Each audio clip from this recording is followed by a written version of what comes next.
Melissa Gilbert was born Melissa Ellen Gilbert on May 8, 1964, in Los Angeles, California, and was adopted shortly after birth by actor and comedian Paul Gilbert and his wife Barbara Crane, a former dancer and actress, placing her in a world of performance and creativity almost from the very beginning.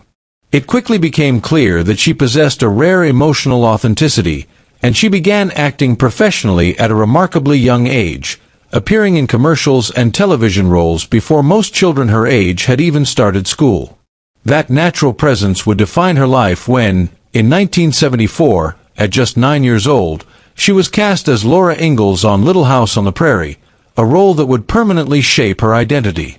Week after week, audiences watched Laura grow from a curious frontier child into a resilient young woman, and in many ways, they watched Melissa grow up alongside her, tackling themes far beyond her years, including poverty, loss, disability, prejudice, and moral responsibility.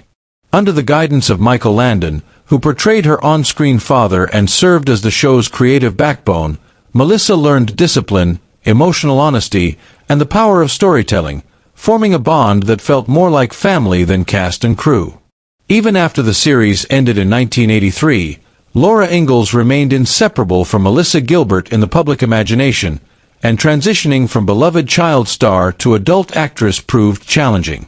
Determined to redefine herself, she took on demanding television roles, stage performances, and films such as The Miracle Worker, where her portrayal of Helen Keller further demonstrated her depth and courage as an actress. Behind the scenes, however, her life was marked by the pressures of early fame, complicated family dynamics, and struggles with addiction and self-doubt, experiences she later chose to confront openly rather than conceal. That honesty became a defining feature of her legacy, as did her leadership beyond acting, including her tenure as president of the Screen Actors Guild from 2001 to 2005, where she became a passionate advocate for performers' rights. Her personal life unfolded just as publicly, beginning with highly publicized teenage romances with future Hollywood stars Tom Cruise and Rob Lowe, relationships that offered early lessons in love and heartbreak under scrutiny. In 1988, she married actor and producer Bo Brinkman,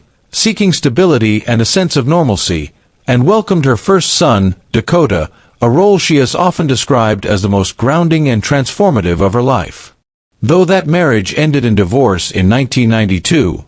Gilbert remained devoted to co-parenting and rebuilding. She married again in 1995 to actor Bruce Boxleitner, with whom she had her second son, Michael, named in honor of Michael Landon, whose influence on her life extended far beyond the screen.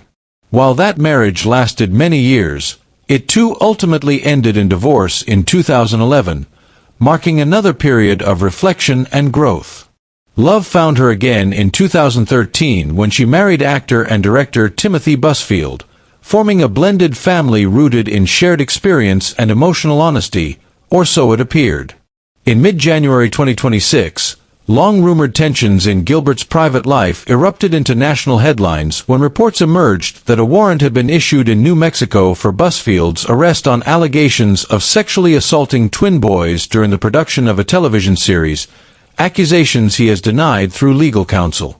The gravity of the claims sent shockwaves through the public and placed Gilbert at the center of a deeply painful and disturbing controversy. In statements attributed to her, she expressed shock and heartbreak while emphasizing due process, acknowledging the devastation of the allegations without rushing to judgment. As professional consequences unfolded and Busfield eventually turned himself in, Gilbert addressed speculation directly, stating that she had cooperated fully and would not obstruct justice, while also expressing concern for the alleged victims and their families. In confirming the rumors surrounding her private life, Melissa Gilbert did not resort to spectacle or denial, but instead presented herself as a woman navigating betrayal, uncertainty, and accountability with restraint. Her response has underscored a difficult truth that even those who grow up as symbols of warmth and moral clarity are not immune to private devastation, and sometimes the bravest act is not speaking loudly, but facing the unknown with honesty, dignity, and resolve.